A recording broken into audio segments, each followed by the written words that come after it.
भी अगर थॉट को मैं अगर सोचता रहूँगा और उस पर एक्शन लेता रहूँगा तो ऑब्वियसली बात है वो चीज़ आपको मिलने ही वाली है। In my life it has worked almost, I would say, more than 100% every time because I love the law of attraction. You will never ever attract what you want. You will always attract what you are.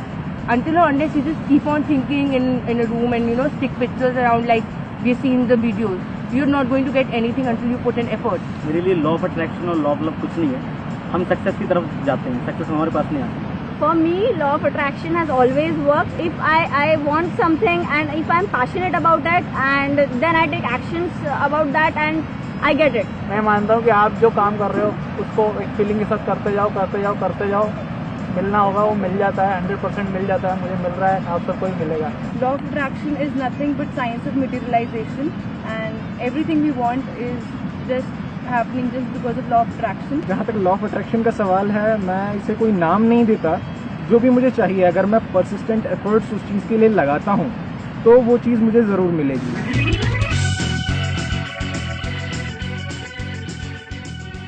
First of all, I am so excited to see you all. Thank you so much for coming from different parts of India and like. Okay, so let's start with this session. ये इतना interesting है, इसमें कुछ इतनी सारी चीजें unleash होने वाली हैं, कुछ इतनी सारी चीजें बाहर आने वाली हैं जो आज तक मुझे नहीं समझ आई थी। फॉर एग्जाम्पल, मैंने बहुत बार बोला कि अपने दिल की सुनो, अंदर की आवाज सुनो। कैसे सुने, उसका आज यहाँ पर जवाब आने वाला है। अपने डिजायर्स को आइडेंटिफाई कैसे करें, इतने सारे डिजायर्स हैं, उसमें से आइडेंटिफाई कैसे करें, थॉट्स के बेस पे करें, फीलिंग्स के बेस पे करें, इमोशंस के बेस पे करें, कैसे करें, उसका आज जवाब आने वाला है। बिलीफ, मैं कहता हूं बिलीव करो, पूरी दुनिया कहती है बिलीव करो। बिलीफ है क्या? What is belief? कैसे करें, कैसे करते हैं बिलीव, कैसे कोई करता है, कैसे नहीं करता है। So this session is basically about how. दो तरह के लोग हैं जो मेरे सेशंस देखते हैं। एक वो हैं जो मजे के लिए देखते हैं, उनको इससे कोई मतलब नहीं है कि अंदर क्या हो रहा है क्या नहीं हो रहा। मतलब अगर सिंपल वे में देखा जाए कि अगर उनको फील अच्छा हो रहा है, मजा आ रहा है, तो इसका मतलब वो सेशन में मजा आ रहा है, हल्का फुल्का है। थोड़ा सा भी दिमाग पे ज्यादा लोड आ गया, कुछ चीजें नहीं समझ में आ रही, कंफ्यूजन क्रिएट हो रही है, अरे मजा नहीं आ रहा है, मजा नहीं आ रहा, सिंपल। सो ये है जो सेशन है, ये वाला जो सेशन है, ये टिपिकली दूसरी कैटेगरी के लोगों के लिए है, जो मजे के लिए नहीं देख रहे, जो सही में कुछ करना चाहते हैं, कुछ बनना चाहते हैं, कुछ सीखना चाहते हैं। अगर सच में आप कुछ करना चाहते हो तो ये सेशन आपके लिए है। So this is my message to everybody. And एक बहुत इंपॉर्टेंट कुछ मैं पढ़ने वाला हूँ इस सेशन को शुरू करने से पहले। It's one of my favourite books of all time. Name of this book is Dao De Ching. हम इसको पढ़ते हैं तो it is Tao, TAO, but we pronounce it as Dao. Dao का मतलब होता है दी वे, रास्ता। रास्ता कहाँ जाने का? रास्ता जिंदगी जीने का। इसकी कुछ लाइंस है जो मैं आप लोगों के लिए रीड करूंगा और वो बहुत जरूरी है इस सेशन को शुरू करने से पहले। Chapter number 76। When he is born, man is soft and weak. In death, he becomes stiff and hard.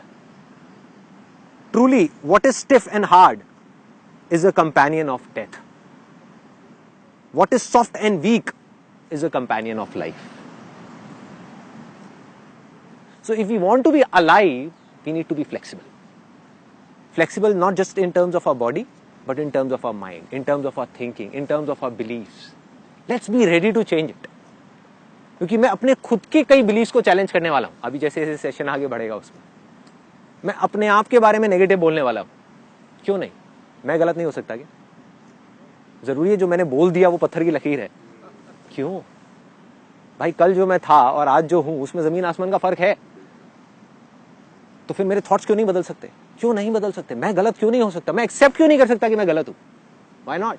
तो इसी तरीके से जो भी आप इस सेशन को देख रहे हो, चाहे यहां पे देख रहे हो, चाहे वीडियो में देख रहे हो, try to be as soft as possible in terms of thinking. उसके बाद में चाहे तो हार्ड हो जाना, आइडियली नहीं होना चाहिए, चाहे तो हो जाना, बट अभी खुले दिमाग से सिर्फ समझने की कोशिश करो कि मैं जो बोलने वाला हूं, जो मैं एक्सप्रेस करने वाला हूं, कुछ चीजें हैं जो मैंने बहुत अपने डीपर लेवल ऑफ एग्जिस्टेंस पे फील करी है, रियलाइज करी है, एक्सपीरियंस करी है, जिसको मैं आप लोगों के साथ में अभी शेयर करने वाला हूं। अब एक छोटा सा कन्फेशन। अनस्टॉपेबल सेशन को देख करके कुछ लोगों को ये लगा है कि मैं लॉ ऑफ अट्रैक्शन का मजाक उड़ा रहा हूं। लगा है ना? सो अब अगर आप ध्यान से देखोगे उस सेशन को, तो मैंने उनका मजाक नहीं उड़ाया, कुछ बातों का मजाक उड़ाया है, और अगर किसी इंसान का मजाक उड़ाया तो खुद का उड़ाया। क्यों? क्योंकि मैं पास्ट में, आप में से कुछ लोगों को शायद पता भी नहीं होगा, मैं बता देता हूं कि जब मैंने लाइफ चेंजिंग सेमिनार्स करने शुरू करे थे तो सेशन के एंड में मैं एक प्रिंट आउट देता था सबको, और उस प्रिंट आउट में सबसे ऊपर एक बुक का नाम लिखा होता था, recommended, strongly recommended by Sandeep Maheshwari, the secret, law of attraction, simple. So मैं खुद स्ट्रांगली उसमें बिलीव करता था। उसके अलावा इल्यूजन टू रियलिटी वाला जो मेरा सेशन था, उसमें मैंने आगे जाकर के जो डिटेल में एक्सप्लेनेशन दिया वो तो ठीक था, उसमें तो फोकस किया काम पे, 32 बार चबाने पे, जो मैं कहता हूं कि काम पे फोकस करो बजाय कि किसी सपने पे फोकस करने के। लेकिन शुरू में जो मैंने 3 एग्जांपल्स दिए थे, जो लोगों को बोला था कि आप इमेजिन करो कि आपका एक 1 BHK फ्लैट है, वो आपको मिल गया है, इमेजिन करो कि आप एक फॉरेन टूर पे चले गए हो, इमेजिन करो कि आपका एक बिजनेस है, आप वहां पर बैठे हुए और आप सोचने लग गए तो अपने आप सच हो जाएगा, आपको कुछ करना नहीं पड़ेगा। ये क्या था? लॉ ऑफ अट्रैक्शन था। मतलब मैं खुद उसको मानता था, ऐसा नहीं है कि मैं नहीं मानता था। तो और ये बात कोई बहुत ज्यादा पुरानी नहीं है, मे बी 5-6 महीने हुए होंगे इस बात को। और अगर आप एक और चीज को नोट करोगे तो मैंने आज तक अपने किसी भी सेशन में किसी के बारे में भी, चाहे लॉ ऑफ अट्रैक्शन हो चाहे ये हो वो, किसी के बारे में कभी नेगेटिव नहीं बोला। तो मैं क्यों नेगेटिव बोल रहा हूं लॉ ऑफ अट्रैक्शन के बारे में? क्यों बोल रहा हूं? कोई ना कोई वजह है, और वो वजह क्या है मैं आपको बता देता हूं। मैं अपने एक दोस्त से मिला जिसने आकर के मुझे बहुत थैंक्स किया, मतलब दैट गाय, उसने आकर के मुझे बोला कि संदीप भाई तेरी वजह से मजा आ गया और मैं गोवा फ्री में घूम के आ गया अपनी फैमिली के साथ में। तो मुझे समझ नहीं आया, तो उसने फिर समझाया, कहता कि तूने मेरे को बताया था ना लॉ ऑफ अट्रैक्शन के बारे में, मैंने जा करके देखा, उसको समझा, और वहाँ पे मैं गया था गोवा में, जिस होटल में वो रुका हुआ था उसी होटल के अंदर एक कैसीनो है। कहता वहाँ पे जा करके मैंने उसको अप्लाई किया लॉ ऑफ अट्रैक्शन को, और प्रॉपर तरीके से मैंने अप्लाई किया। मैंने कहा एग्जैक्टली तूने क्या किया जरा बताएगा? तो रूले नाम की एक गेम होती, आप लोगों को पता है रूले? नहीं पता तो गूगल में जाकर के डाल के देख लेना। उसमें बहुत सिंपल है, नंबर्स होते हैं बहुत सारे, उसमें से एक नंबर आपको चूज करना होता है। अगर वो नंबर आ गया तो आपको 1 का 35 मिल जाता है। आई थिंक यहां से सीधा वहीं की टिकट कटने वाली है गोवा की। सो सीधा 1000 रुपए आपने लगाया, 1000 रुपए का कितना हो जाएगा?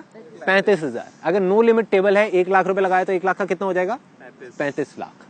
उस बंदे ने क्या किया, अपना इसको समझ करके वीडियो को देखा और अपने लॉ ऑफ अट्रैक्शन को अप्लाई कर दिया वहां पे गैम्बलिंग में। कहता मैंने एक नंबर पकड़ लिया कि 0, कोई और नंबर पे मैं पैसा नहीं लगाऊंगा। बाकी लोग क्या करते हैं, चेंज करते रहते हैं नंबर बार बार। कहता मैं चेंज नहीं करूंगा, सिर्फ 0 पे पैसा लगाऊंगा। उसने अपनी टेक्निक निकाली कैसीनो में जीतने की, जुए में जीतने की। उसने 0 पे पैसा लगाया। कहता मैंने एक बार लगाया, लेकिन अपनी लॉ ऑफ अट्रैक्शन की पूरी पावर को मैंने लगा दिया कि 0 आएगा आएगा आएगा आएगा आएगा। कहता 1 बार लगाया नहीं आया, 2 बार लगाया नहीं आया, 4 बार लगाया नहीं आया, 10 बार लगाया नहीं आया। कहता 15वीं बार आ गया। मतलब मैंने 15,000 रुपए गंवाए और 35,000 रुपए कमाए। क्लियर है यहां तक? यहां तक क्लियर है? कहता फिर मैंने दोबारा शुरू किया और मेरा फेथ बढ़ गया, मेरा जो बिलीफ है वो बढ़ गया, वो स्ट्रांग हो गया अपनी लॉ ऑफ अट्रैक्शन की पावर्स पे कि ये काम कर रहा है। कहता मैंने दोबारा लगाना शुरू किया, नहीं आया नहीं आया नहीं आया नहीं आया, 25 बार नहीं आया, 30वीं बार 30th टाइम जा करके आ गया। कहता बस फिर तो देख, फिर तो मेरा जो बिलीफ है वो और स्ट्रांग हो गया। जैसे ही मेरा बिलीफ स्ट्रांग हुआ, जो उसके आने के चांसेस हैं वो और ज्यादा बढ़ गए। मतलब कि 30 बार में आया, मतलब उसने 30,000 रुपए गंवाए और 35,000 रुपए कमाए। मतलब नेट अगर देखा जाए तो 5,000 रुपए का प्रॉफिट। अगली बार कहता मैंने लगाया लगाया लगाया और चौथी बार में आ गया। मतलब कि चौथी बार में 0 आ गया। और इस तरीके से करके मैंने 90,000 रुपए वहां पे कमा लिए। 90,000 आई हैव अर्न्ड। फिर मेरी वाइफ आई और वो मेरे को कसम दे करके वहां से जबरदस्ती ले गई कि बस कमा लिए, बहुत हो गए। अब ऐसा ना हो कि ये भी चले जाए, तो तुम चलो मेरे साथ में। And that guy was like कि संदीप अब अगली बार हम दोनों साथ में चलेंगे। हम दोनों साथ में चलेंगे और अब की बार तो मेरे को 90,000 पे रोक दिया, इस बार मैं कम से कम 10-15 लाख रुपए कमा करके लाऊंगा वहां से। This is his way of looking at things. मतलब अब उसका जो बिलीफ है वो बहुत स्ट्रांग हो गया, बहुत स्ट्रांग। मैंने उसको बोलने की कोशिश करी, मैंने कहा भाई जुए में कोई जीता है क्या आज तक? आप टेम्पररी बेसिस पे तो हरा सकते हो, एक दिन हरा सकते हो कैसीनो को, 1 साल तक आप रेगुलर खेलते रहो, आप जीत ही नहीं सकते। Because it's a law, it's law of probability, it's proven maths जिसके बेस पे कैसीनोस चल रहे हैं। और करोड़ों नहीं, अरबों नहीं, खरबों रुपए का रोज काम हो रहा है वहां पे, और एक भी आदमी जीत के नहीं निकलता। लेकिन कहता मैं जीत सकता हूं। कहता मेरा है लॉ ऑफ अट्रैक्शन की पावर, हो सकता है किसी और की नहीं है, मेरी है, मेरी है, मुझे विश्वास है कि मैं जीतूंगा। एक जुआरी की शुरुआत ऐसे ही होती है। गैम्बलर्स कैसे बनते हैं? जो हार जाता है वो कभी जुआरी नहीं बनता, वो तो छोड़ करके गालियां दे करके बाहर चला जाता है। जो जीत जाता है वो गया, वो क्या बन गया? जुआरी बन गया, जुआरी बन गया। तो ये जो मैं सेशन कर रहा हूँ उसमें आई थिंक उसका भी एक बहुत बड़ा रोल है, बिकॉज ये मैं इनडायरेक्टली उसके लिए भी कर रहा हूँ। तो जैसे ये मेरा सेशन होगा तो यूट्यूब पे जाने से पहले मैं एक DVD बनाऊंगा, ले आकर के अपने उस फ्रेंड को दूंगा भाई एटलीस्ट देख, शायद तुझे कुछ समझ आए, शायद। बट आज उसका विश्वास पूरा है लॉ ऑफ अट्रैक्शन में कि हर जगह पे काम करता है, काम करता है, काम करता है। लेकिन जब ये चीज हुई तो मैंने अपने आप से ये चीज समझने की कोशिश करी कि क्या सही में ऐसा हो सकता है। बिकॉज अगर सोचने से पार्किंग मिल सकती है, सोचने से ट्रैफिक चेंज हो सकता है, सोचने से इतनी सारी चीजें हो सकती है, गाड़ी मिल सकती है, बंगला मिल सकता है, तो एक नंबर क्यों नहीं आ सकता? अगर हम देखा जाए, जब एक गाड़ी को हम अट्रैक्ट कर सकते हैं अपनी तरफ सोचने से, अपनी अट्रैक्शन की पावर से, तो एक नंबर को क्यों नहीं अट्रैक्ट कर सकते? क्या बड़ी बात है, क्यों नहीं कर सकते? तो जब मैंने जैसे ये क्यों आया ना दिमाग के अंदर घुस गया जाकर के कि भाई क्यों नहीं हो सकता, क्यों नहीं हो सकता। मतलब मैंने ये नहीं कहा था कि ये हो ही नहीं सकता, मैंने कहा कि शायद हो सकता है, शायद नहीं। चलो इसके अंदर जाते हैं, अंदर जा करके देखते हैं कि कहानी है क्या, समझ आएगी। और जैसे जैसे जैसे जैसे मैं अंदर जाता चला गया, अंदर जाता चला गया, अंदर जाता चला गया, समझने की कोशिश करी कि एग्जैक्टली हो क्या रहा है। मतलब मैं अकेला नहीं था, पूरी की पूरी दुनिया है जो आंख बंद करके, आंख पे पट्टी बांध करके सिर्फ बोल रही है कि लॉ ऑफ अट्रैक्शन काम करता है, और अपनी हर एक जगह पर उसको लगाने की कोशिश कर रही है। इनडायरेक्टली जुआरी बनते चले जा रहे हैं, जुआ खेल रहे हैं, उसमें मजा आ रहा है, कभी काम कर रहा है, कभी नहीं कर रहा है। यही तो होता है जुआ, यही होता है ना कि जुआ खेला, काम कर गया तो हाँ मेरा लॉ ऑफ अट्रैक्शन बहुत स्ट्रांग है, नहीं किया तो लक है, लक खराब है। सो अब बेसिकली क्या हो रहा था कि जैसे जैसे मैं इसके अंदर जाता चला गया तो सबसे पहली चीज जो मुझे समझ आई कि ये कोई लॉ नहीं है, इट्स नॉट अ लॉ। मतलब जबरदस्ती इसके ऊपर ठप्पा लगा दिया गया है कि इट्स अ लॉ। लॉ क्या होता है? जो साइंटिफिकली प्रूवन हो, जिसको साइंटिफिकली प्रूव किया जा सकता है। जैसे लॉ ऑफ ग्रेविटी है, लॉ ऑफ मोशन है, जिसको साइंटिफिकली एक्सप्लेन किया जा सकता है, समझाया जा सकता है, प्रूव किया जा सकता है। लॉ ऑफ अट्रैक्शन क्या है? अगर सिंपल वे में देखा जाए किस तरीके से काम करता है, ये माइंड के लेवल पे काम करता है। There are 3 levels of existence which are there in all the human beings. एक है हमारा फिजिकल लेवल, ये जो बॉडीज है हमारी। एक है फिजियोलॉजिकल लेवल, जो हमारे सेल्स हैं, टिश्यूज हैं, डाइजेस्टिव सिस्टम है। एक है साइकोलॉजिकल लेवल। तो ये काम करता है साइकोलॉजिकल लेवल के ऊपर, जहां पर हमारे थॉट्स के लेवल के ऊपर, हमारे डिजायर्स के लेवल के ऊपर। और बेसिकली अगर सिंपल तरीके से क्या देखा जाए, हर चीज की एक फ्रीक्वेंसी होती है। जितनी भी चीजें हम अपने आसपास में देख रहे हैं, अभी इस पत्थर को देख रहे हैं, रेत को देख रहे हैं, पानी को देख रहे हैं, पेड़ को देख रहे हैं, हम अपने आप को देख रहे हैं, अपनी बॉडीज को देख रहे हैं, जैकेट को देख रहे हैं, ये सब क्या है? This is nothing but energy. ये सबको पता है, सबको पता है, everything is made up of atoms, है ना। सो this is energy vibrating at different frequencies, अलग अलग फ्रीक्वेंसी पे वाइब्रेट कर रही है। इसकी जो फ्रीक्वेंसी है वो अलग है, मेरी जीन्स की अलग है, इसलिए दोनों देखने में अलग लग रहे हैं। है एनर्जी, है एनर्जी, सिंपल है। तो इसी तरीके से इसकी पत्थर की अलग है, मेरी बॉडी की अलग है, सब चीजों की अलग है। ऐसे ही हमारे थॉट्स की एक फ्रीक्वेंसी होती है, और अलग अलग थॉट्स की अलग अलग फ्रीक्वेंसीज होती है। लेकिन क्या हम अपनी थॉट्स की फ्रीक्वेंसी को मेजर कर सकते हैं अभी आज के टाइम में? साइंटिफिकली नहीं कर सकते।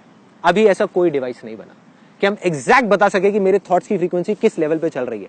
जब हम मेजर ही नहीं कर सकते तो जो भी कुछ है वो हाइपोथेटिकल लेवल पे है। जिस चीज को हम मेजर ही नहीं कर सकते, जिस चीज के बारे में हमें कुछ पता ही नहीं है, उसको लॉ कैसे कह सकते हैं? जिस दिन वो मेजर हो गया उस दिन ये लॉ है, उस दिन ये लॉ है। मतलब एक हमारे हाथ में एक डिवाइस होगा जिसे सीधा मेजर किया जाएगा अभी मेरे थॉट्स की क्या फ्रीक्वेंसी चल रही है। अच्छा वो बाइक की चल रही है, अरे नहीं यार इसको एडजस्ट करो 240 पे डालो, अभी 160 पे, 240 पे डाला, गाड़ी की आ गई, गाड़ी आ गई। सिंपल है ना, सिंपल है, क्या प्रॉब्लम है? उस दिन ये एक लॉ है, कोई प्रॉब्लम नहीं है। हमें पता है कि हम अंधेरे में तीर नहीं चला रहे, हम सीधा जाकर के निशाना लगा रहे हैं, ठा, that is law, that is law.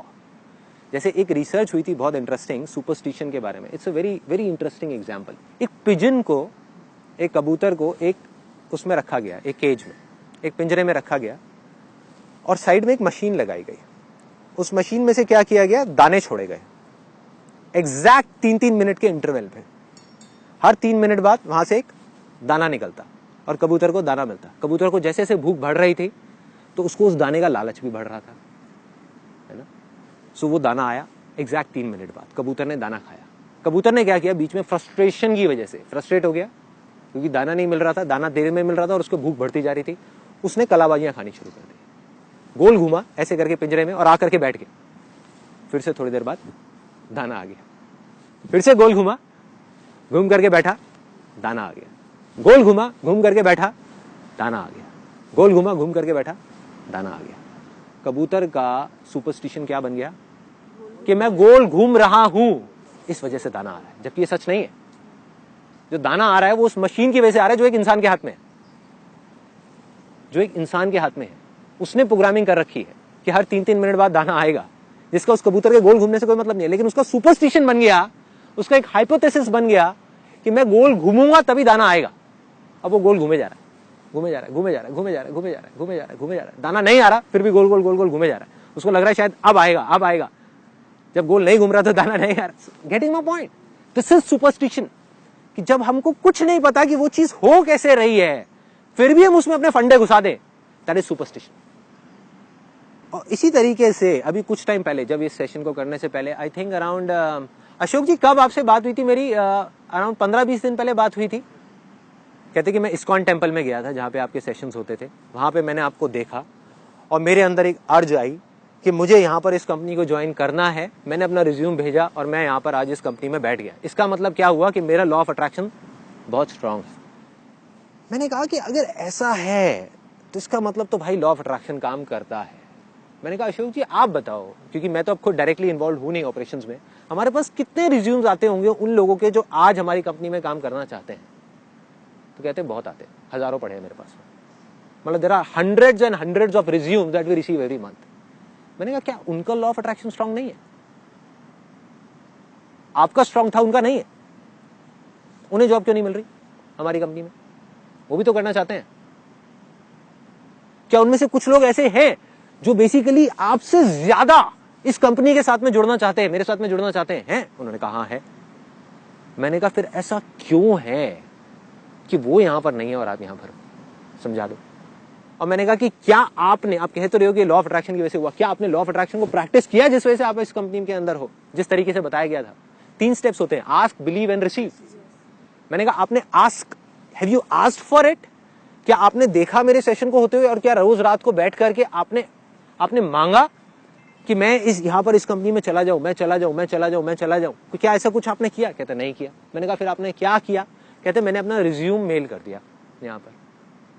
मैंने कहा एक छोटा सा फर्क आ गया आप में और उन लोगों में जो जेन्युइनली लॉ ऑफ अट्रैक्शन को प्रैक्टिस कर रहे थे। छोटा सा फर्क आ गया। इन्होंने इमीडिएट एक्शन लिया, देखा और अपना रिज्यूम उठा करके मेल कर दिया।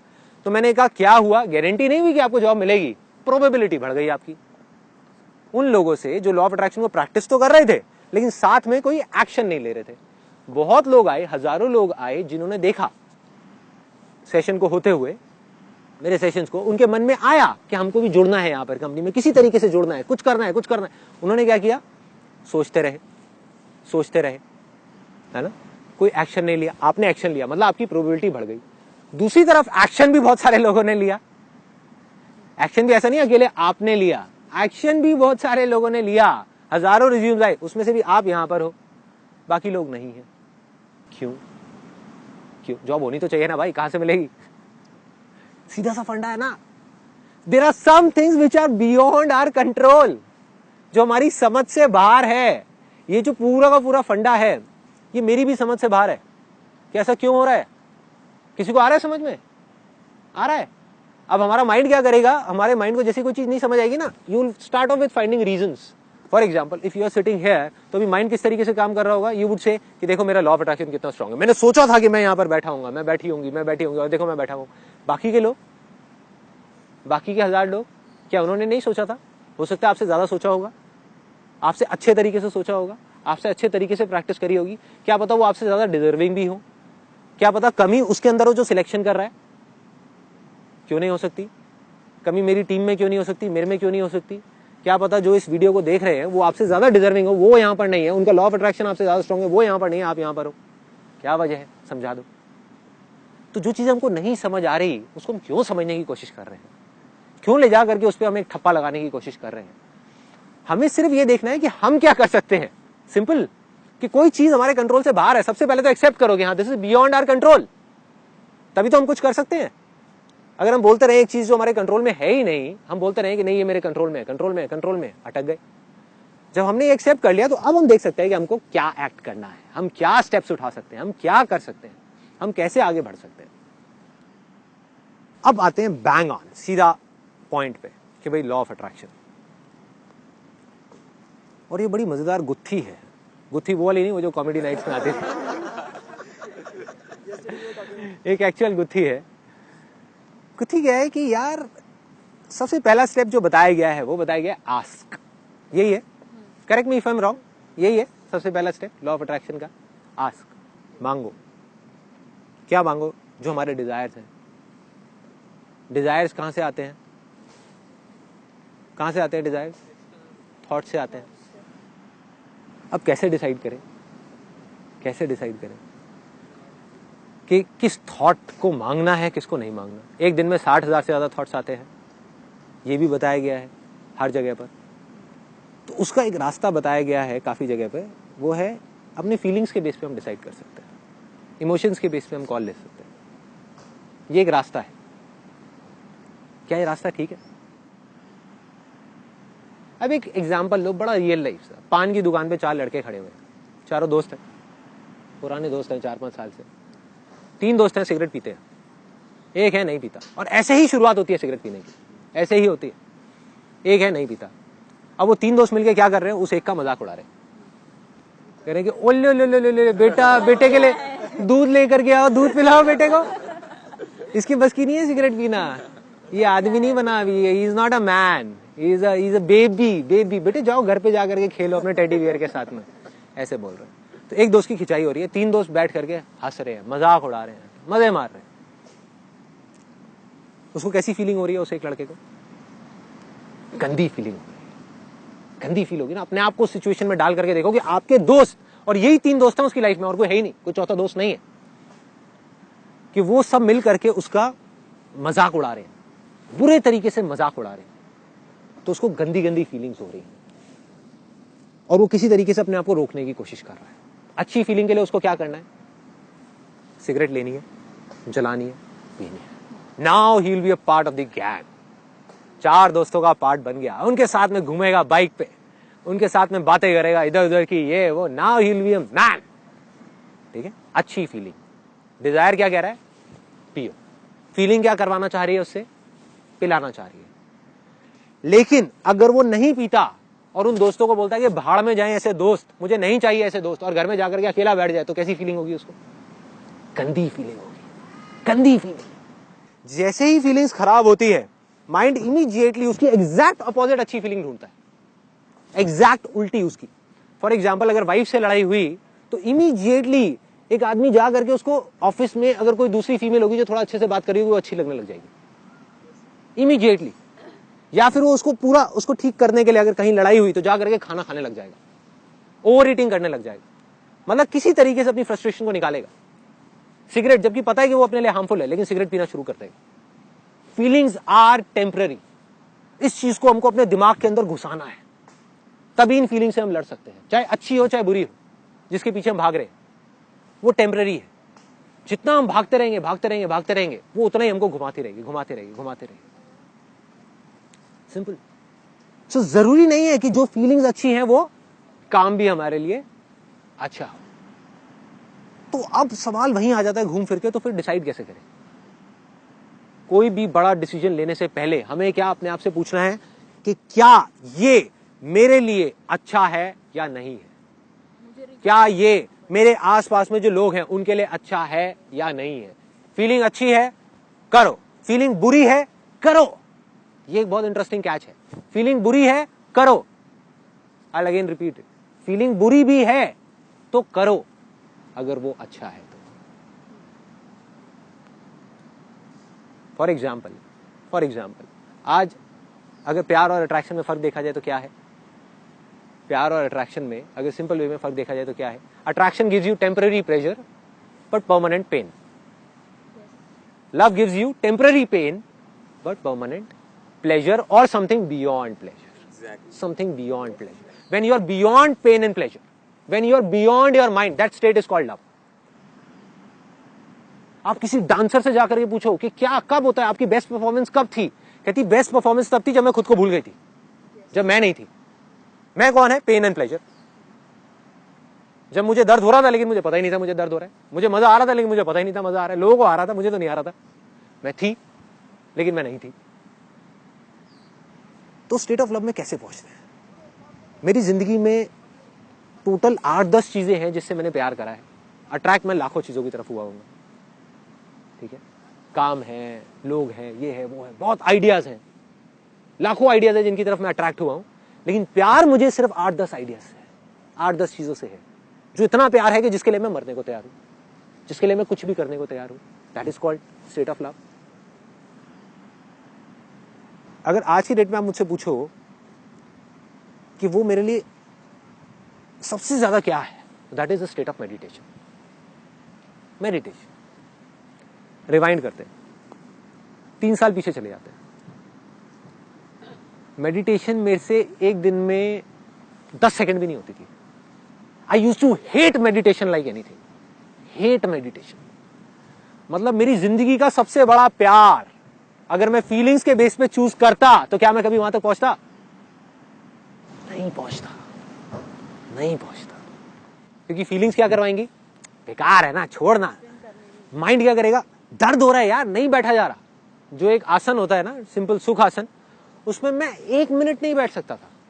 फिर भी मैंने कहा कि जो होगा देखा जाएगा, on the basis of my will power. क्योंकि मुझे पता था कि जो काम मैं कर रहा हूं वो सही है। फीलिंग बेकार है, कोई बात नहीं, भाड़ में गई फीलिंग्स। करता गया, करता गया, करता गया, करता गया, करता गया, योग करता गया, करता गया, करता गया, प्राणायाम करता गया, करता गया, करता गया, करते करते करते करते आज I can do the most complicated of आसनास इन योग। तो I am not doing it for feeling yoga, हाँ, I am doing it because I love doing it, because love is irrespective of feelings. If I am in love with my wife तो कभी मुझे उसके साथ में अच्छी feeling होती है, कभी मुझे खराब फीलिंग्स होती है, still I love her and I always be with her. ये नहीं कि अपने कुछ फ्रेंड्स की तरह या कुछ लोगों की तरह कि जब तक फीलिंग अच्छी हो रही है तब तक प्यार है, जिस दिन फीलिंग खराब हो रही है बेकार है, डिवोर्स। ये क्या तरीका हुआ भाई? बस टेम्पररी पेन प्लेजर, बस अट्रैक्शन था। अरे नहीं भाई, प्यार means you need to be there. चाहे दर्द हो रहा है, चाहे अच्छा लग रहा है, कोई फर्क नहीं पड़ता, करना है तो करना है भाई। और मजे की बात बताऊं, आज अगर आप अपनी फीलिंग्स के अकॉर्डिंग चलते हो तो आपके हाथ में नहीं है, एक मार्केटर के हाथ में है, एक एडवर्टाइजर के हाथ में, वो आपको कैसा फील कराए। गाड़ी की कोई बढ़िया सी ऐड दिखा दे, बाइक कोई बढ़िया सी दिखा दे, चाहे आपकी बजट से बाहर होगी, आप पागल हो जाओगे। फीलिंग्स ट्रिगर हो गई ना, फीलिंग्स इमोशंस 5 सेंसेस के थ्रू आपके ट्रिगर कर दिए, आपके हाथ से आपका कंट्रोल गया, अब उसके हाथ में आपकी लगाम है, वो जो चाहेगा आपसे कराएगा। यही हो रहा है, यही हो रहा है। जो लोग सक्सेसफुल नहीं हो पाते किसी भी फील्ड में, वो फीलिंग्स की तरफ भागते रहते हैं। जब तक फीलिंग अच्छी हो रही है करते रहो, फीलिंग खराब हो रही है छोड़ो, कोई और चीज ढूंढो जहां पे अच्छी फीलिंग हो रही है। जैसे आपने कहा सक्सेसफुल और अनसक्सेसफुल में एक ही डिफरेंस है। अनसक्सेसफुल वाला फीलिंग के साथ चेंज हो जाता है। जैसे कि अगर मैंने कहा मुझे टॉप करना है पर यार मुझे नींद आ रही है ना, अभी चलो सो जाओ, मजे करो, कंफर्ट जोन बेटर है। और दूसरा बोलेगा कि यार मेरे को फीलिंग आए नहीं है, मेरे को पढ़ना है, करना ही है। Bang on, bang on. You know what, जो अनसक्सेसफुल लोग होते हैं ना, वो एक दिन में अपने आप से 10 कमिटमेंट करते हैं और जिंदगी में एक भी पूरा नहीं करते, उसके एंड तक नहीं जाते। जो सक्सेसफुल लोग होते हैं वो 1 महीने में 1000 कमिटमेंट्स को छोड़ते हैं, मतलब थॉट्स को, डिजायर्स को छोड़ते हैं और सिर्फ एक कमिटमेंट करते हैं, लेकिन मरते दम तक उसको पूरा करते हैं। तो जस्ट गो फॉर इट। ये फर्क है। फिर चाहे दर्द हो रहा है, चाहे मजा आ रहा है, चाहे सक्सेस मिल रहा है, चाहे फेलियर है, चाहे फेलियर है, लगे रहो, लगे रहो, चलते रहो, छोड़ना नहीं है। जो सही लग रहा है वो करते रहो, करते रहो। यहां तक क्लियर हो गया कि अपने डिजायर को डिस्कवर कैसे करना है, आपके लिए क्या अच्छा है, बस this is the most important. Feelings is secondary. अब आ जाओ कि अब डिजायर तो हमको पकड़ में आ गया, अब क्या करें? अब क्या करें? 2 रास्ते हैं।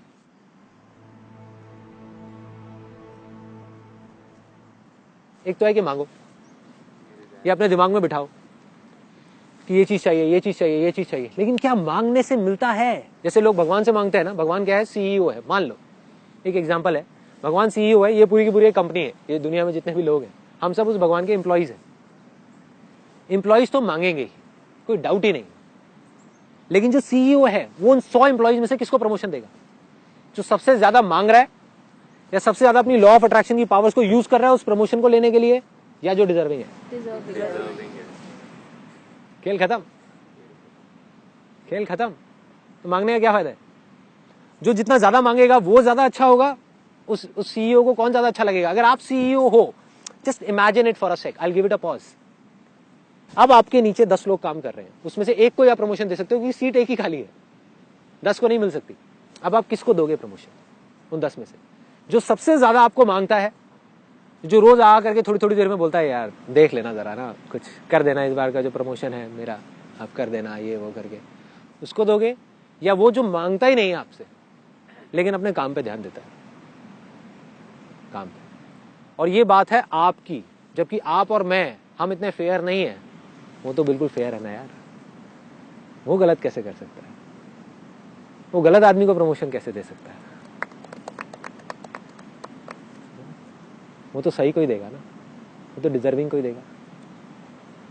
तो करना क्या है? अपने आप को डिजर्विंग बनाना है। लॉ ऑफ अट्रैक्शन क्या कहता है? कई बुक्स में भी लिखा हुआ है। इनफैक्ट लॉ ऑफ अट्रैक्शन के बारे में जो लोग बात कर रहे हैं वो भी यही बोल रहे हैं, डेफिनेशन सही दे रहे हैं, एग्जाम्पल्स गलत दे रहे हैं। क्या बोलते हैं? You do not get what you want, you get what you are. जो आपने भी शायद बोला है अपनी वीडियो में, right? You get what you are, जो आप हो। और आप कौन हो? आप आपके बिलीव्स हो, राइट? जब तक आपके बिलीव्स नहीं बदलेंगे तब तक कुछ नहीं बदलने वाला। आप मांगते रहो, और मांगने से अगर बिलीव्स बदलते तो इस दुनिया के सबसे स्ट्रांग बिलीव्स भिखारी के होते। सबसे ज्यादा वो मांगता है, मांगता है ना, कुछ मिलता है क्या? नहीं। तो क्या करें? सिर्फ एक रास्ता है, अपने आप को डिजर्विंग बनाएं। फोकस कहां डालना है? मांगने पे नहीं, अपने आप को बदलने में। अपनी लाइफ की सिचुएशंस को नहीं, लोगों को नहीं, दुनिया को नहीं, खुद को बदलने में, खुद को डिजर्विंग बनाना है, राइट? एक बार आप डिजर्विंग बन गए, क्या जरूरत है किसी से भीख मांगने की? क्या जरूरत है भिखारियों की तरह, ए भगवान ये दे दे वो दे दे? क्यों चाहिए? क्यों मांगना है? बल्कि दूसरे वे में, एक तरफ बात करी जा रही है, देखो कितना कॉन्ट्राडिक्टरी है लॉ ऑफ अट्रैक्शन में जो बात की जा रही है। एक तरफ बात करी जा रही है ग्रेटिट्यूड की, एक तरफ बात करी जा रही है मांगने की। Both of these things are poles apart. If you really have gratitude in your heart, compassion in your heart, तो आप क्यों मांगोगे उससे कुछ? बल्कि वो आपको दर्द भी देगा, तब भी आप उसको थैंक्स करोगे। आप कहोगे अच्छा है यार, तूने कुछ सोच के ही दिया होगा। पैसा देगा तो भी, नहीं देगा तो भी, पैसा खत्म कर देगा तो भी, नहीं करेगा तो भी। That is gratitude. Real gratitude means just let it be. इसका मतलब ये नहीं कि ग्रोथ ही रोक दें। आई एम नॉट टॉकिंग अबाउट कि हम ग्रो ना करें, बिकॉज ग्रोथ ही लाइफ है, लेकिन मांगना जिंदगी नहीं है। ग्रोथ और मांगना दो अलग अलग चीजें। मैं ये नहीं कह रहा कि आप ग्रो मत करो, या आपको गाड़ियां नहीं मिलेंगी, बंगले नहीं मिलेंगे, सब कुछ मिलेगा, सब कुछ मिलेगा, लेकिन मांगने से नहीं मिलेगा। मांगते रहो। कंपनी में जो एम्प्लॉइज मांग रहे हैं उनको मांगने से नहीं मिलेगी प्रमोशन, जो डिजर्व करेगा उसको मिलेगी। डिजर्विंग कैसे बनाएं? अपने बिलीफ्स को चेंज करके। सेकंड स्टेप,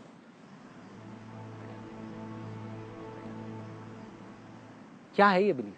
क्या इच्छा शक्ति ही बिलीफ है, विल पावर ही बिलीफ है, या बिलीफ कुछ और है?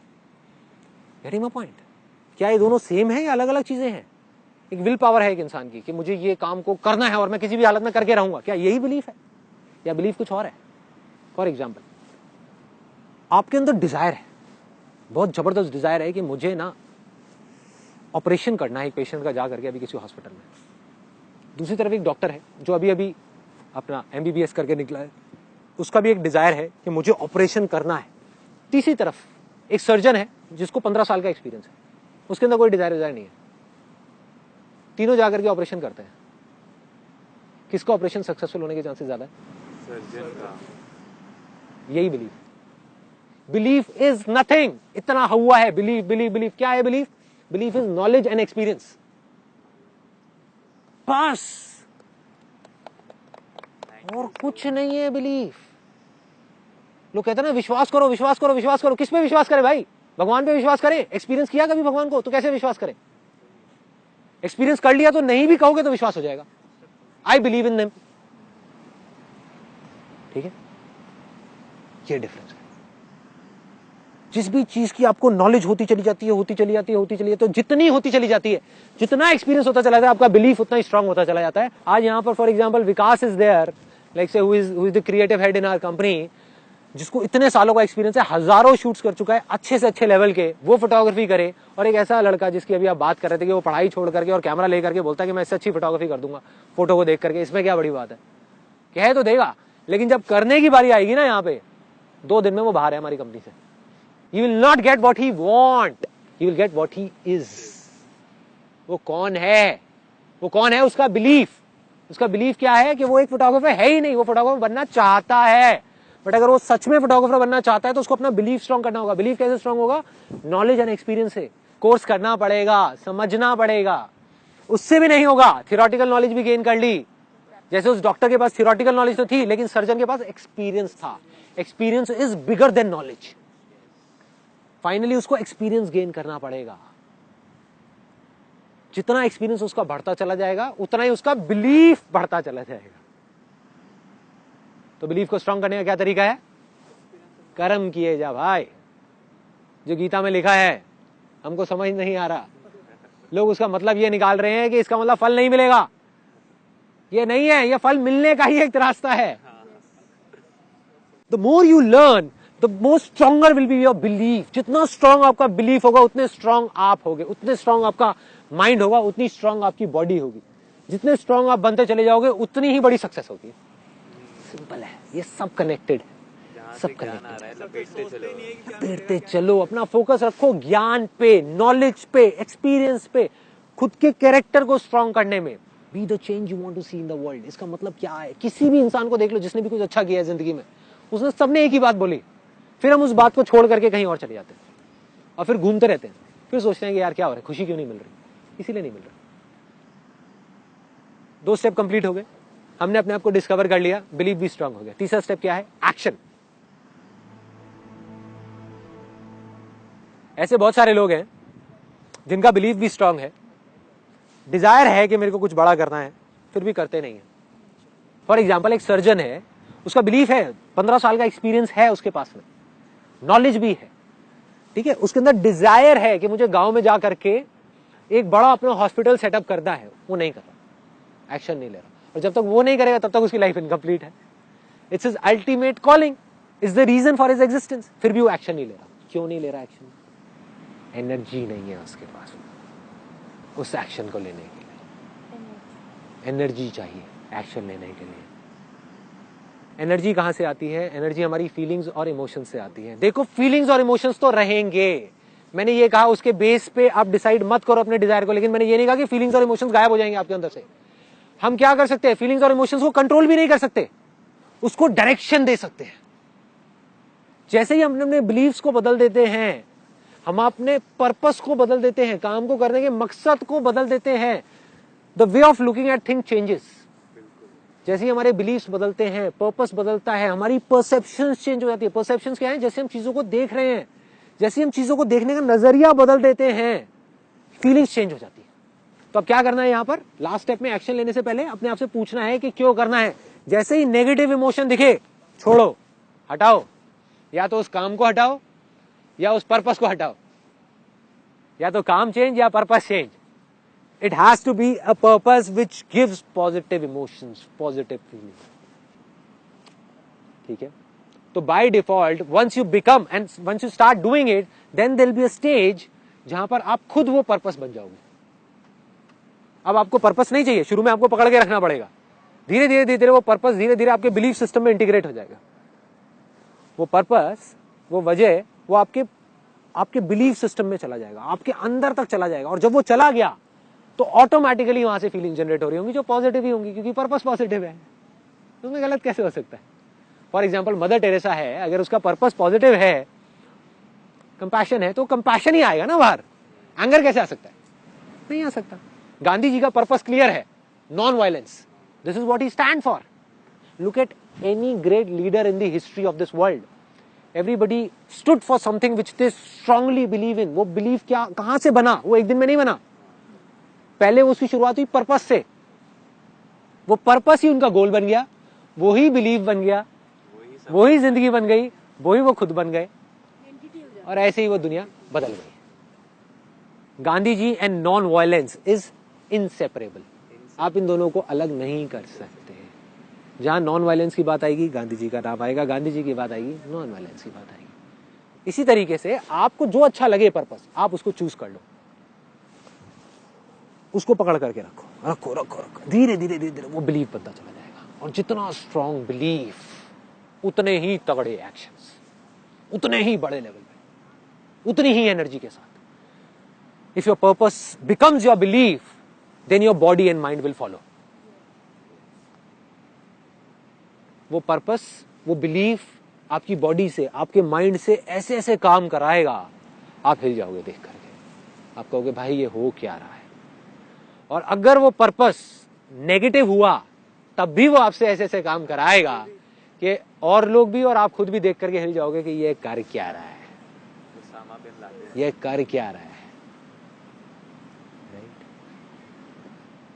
आपकी फोटोग्राफ आ गई, आपने नाम बोला उसामा बिन लादेन।